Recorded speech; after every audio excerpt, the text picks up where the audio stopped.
Bienvenue à tous, c'est votre émission artistique qui s'installe chez vous. Au menu cette semaine, nous irons en France où 40 ans après sa mort, toutes les générations chantent et dansent encore sur les succès de Claude François. Ensuite, nous recevons Rémi Samuse, un jeune artiste sculpteur béninois qui a appris son art en regardant les oiseaux. Voilà pour le sommaire, la suite dans une poignée de secondes.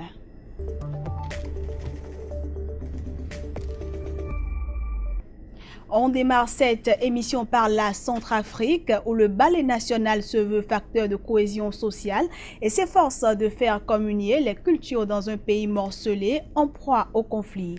Mais l'ancienne gloire de la culture centrafricaine a du mal à survivre faute de moyens. Reportage. Sous la chaleur écrasante, les percussions résonnent sur le parvis du Musée national de Bangui. Chaque lundi et jeudi, hommes et femmes se réunissent pour faire communier les cultures. Dans un pays en guerre, morcelé en plus de 80 ethnies, le Ballet national du Centrafrique tente de représenter chaque préfecture du pays. C'est un groupe d'art qui regroupe toute l'ethnie de l'RCA, qui fait la danse de 16 préfectures de l'RCA. Donc chacun doit se retrouver. On a fait un tournoi de recherche, on descend sur le terrain et dans toutes différentes ethnies pour rechercher comment le Baya va danser, comment le Kaba, comment les autres ethnies vont danser. Créé en 1969 par la volonté du président Jean Bédel Bokassa, le ballet se veut le dernier facteur de cohésion culturelle du pays. Mais avec les guerres civiles qui ont marqué 2013-2014 et les combats entre Anti-Balaka et Séléka dans Bangui, la Centrafrique n'a plus d'institution où peut être représentée la culture, le musée national ayant été lui-même pillé pendant les événements. Alors c'est le défi que s'est donné le président du ballet, redonner à la Centrafrique une image culturelle unie et forte. Les autorités de l'époque, par la volonté politique, ont vu la nécessité de mettre en place cette compagnie artistique pour d'abord préserver, conserver et ensuite valoriser le patrimoine immatériel centrafricain. Le ballet a représenté notre pays dans plusieurs festivals à travers le monde, mais ces derniers temps-ci, cette compagnie artistique rencontre des difficultés d'ordre fonctionnel, du faute par manque de moyens, de soutien financier. Mais faute de ressources, le ballet peine à faire venir ses artistes, tous bénévoles. En attendant, les comédiens continuent de s'exercer, tant bien que mal, dans l'attente de jours meilleurs. Quand je dis cette année-là, ou encore belle, belle, belle, comme le jour, vous savez tous de qui il s'agit? Eh bien, vous avez raison, il s'agit du chanteur français Claude François. 40 ans après sa mort, toutes les générations chantent et dansent encore sur ses succès. En témoigne le succès des Claudinettes, une troupe fondée par une S Claudette pour perpétuer la légende de la star aux 363 chansons. On regarde plutôt. Répétition chez les Claudinettes en Eure-et-Loire, une petite troupe fondée par Prisca, ex-Claudette. L'ancien petit rat de l'opéra perpétue la tradition de Claude François et lui en avait d'ailleurs fait la promesse. La sexagénaire apprend à danser comme à la grande époque.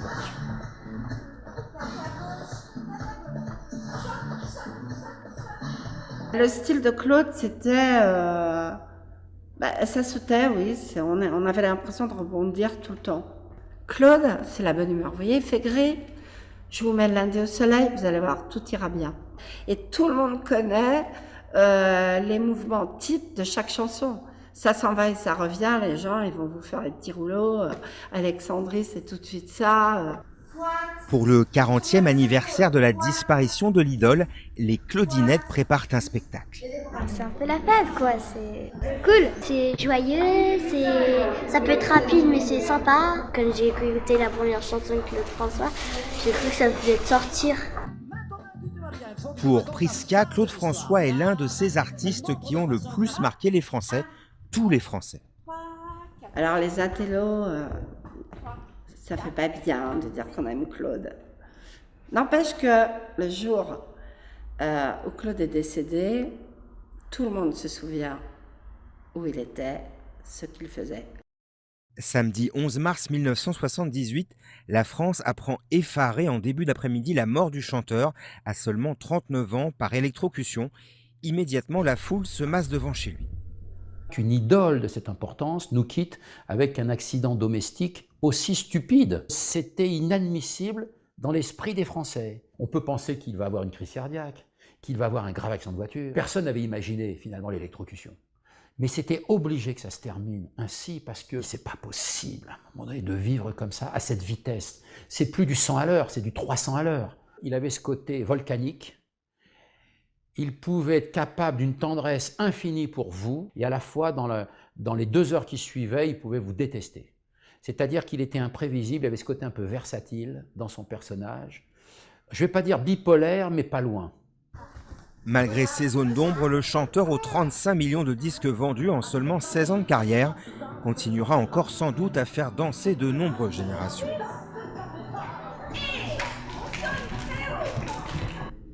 On retrouve à présent notre invité qui est déjà dans ce studio.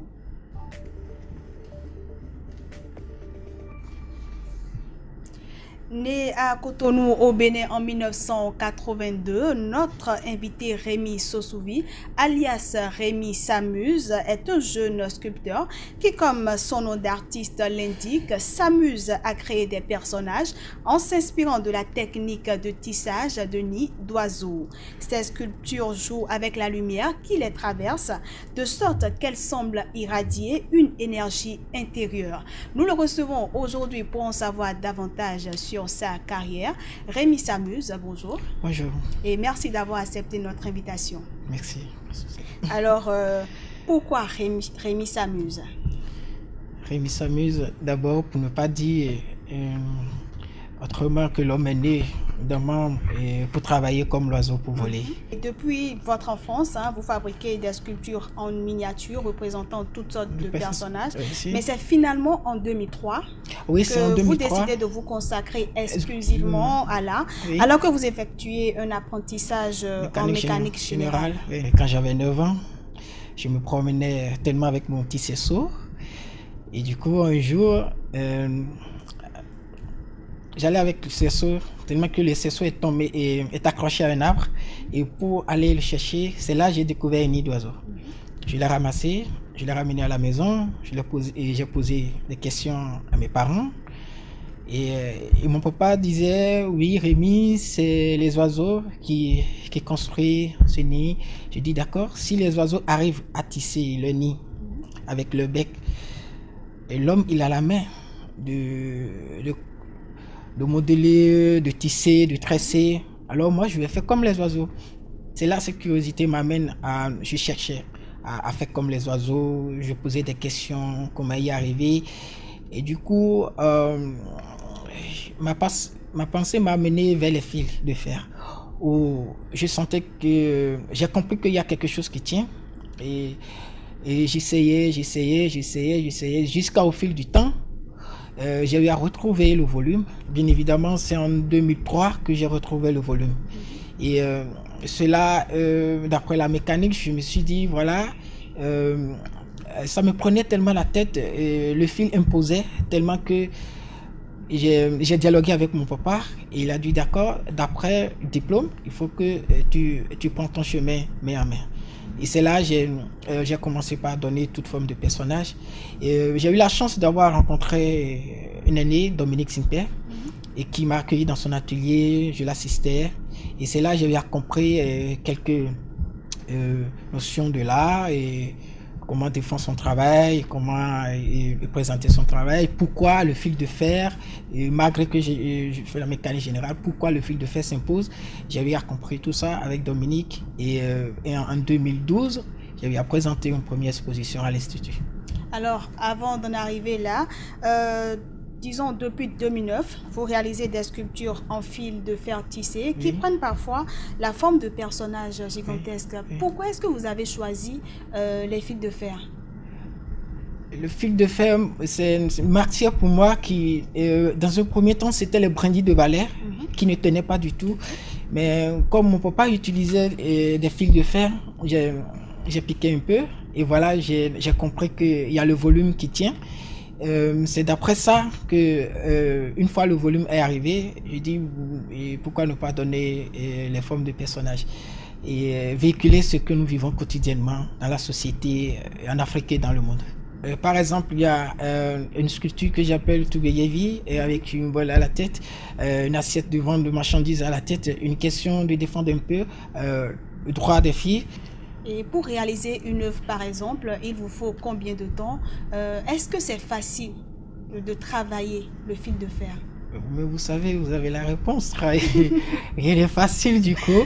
Mais après, oui, c'est vrai, quand je dis s'amuse, c'est une question de redonner confiance, en fait. Et le travail, je le commence avec le temps et je laisse la main avec le temps. Parce que les oiseaux construisent avec le temps, l'homme est né, il grandit avec le temps. Donc le temps, ma mère me faisait comprendre que le temps est la seule chose dont personne ne semble vouloir tenir compte. Si Rémi, tu arrives à tenir compte du temps, tout se construit avec le temps, tu vas répondre tes projets avec le temps. Donc, voilà. on peut dire que vous mettez le temps qu'il faut pour sortir une œuvre. Vous n'êtes pas du tout pressé. Voilà. Alors, vous vous êtes également distingué par vos sculptures en fil de fer dans plusieurs expositions, aussi bien au Bénin qu'en Occident. Oui. Depuis que vous faites ce métier, quel accueil est-ce que le public vous réserve? Est-ce qu'ils arrivent à comprendre vos œuvres, les messages que vous véhiculez à travers ces œuvres? Oui, ils arrivent à comprendre le fait que dans un premier temps, l'idée et l'inspiration étaient des nids d'oiseaux. Donc déjà ça les amène à une communication, à un dialogue, à un partage, tellement que maintenant que le message passe, c'est ça la vraie question. Et le tout ne suffit pas de dire voilà, je suis un artiste, voilà. On ne devient pas un artiste, on est un artiste. D'après le public, j'ai compris qu'il y a quelque chose et qu'il faut aller encore plus loin. C'est dans cette dimension que je suis. Pour le moment, j'y sais. Je ne sais pas encore, mais il y a quelque chose qui vient. Et d'ailleurs, par votre savoir-faire, vous avez honoré votre pays, le Bénin, en décrochant la médaille d'or aux Jeux de la francophonie dernier à Abidjan, en Côte d'Ivoire, grâce à votre installation de 3 œuvres sculpturales intitulées L'Avenir. Présentez-nous l'œuvre.